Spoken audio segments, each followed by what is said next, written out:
Freddie Mercury. Son ex rafle la mise avec le film Bohemian Rhapsody. Elle était l'amour de sa vie.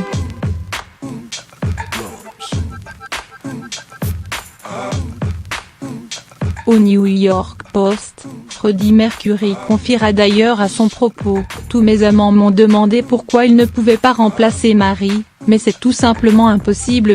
C'est ma seule amie et je n'en veux aucune autre. Elle était ma femme au premier sens du terme.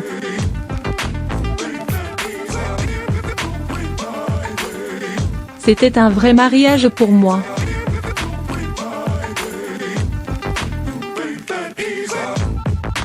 Nous croyons l'un à l'autre et pour moi, c'est suffisant.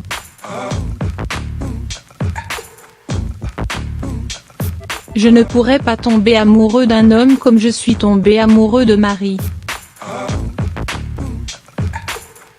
Au début des années 70, le chanteur britannique pose les yeux sur la jeune Mary Austin, alors vendeuse dans une boutique de vêtements. Le coup de foudre est immédiat.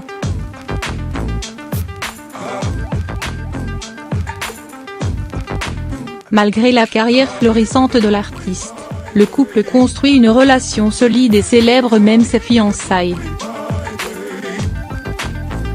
Quelques années plus tard, Freddie et Marie mettent pourtant un terme à leur histoire sans jamais s'être mariés officiellement, le chanteur ayant avoué à sa belle être attiré par les hommes. Mais la rupture ne sera jamais synonyme de séparation. Les deux ex-amants conserveront en effet, jusqu'à la mort du leader de Kind des suites d'une pneumonie liée au virus du sida, des liens indéfectibles.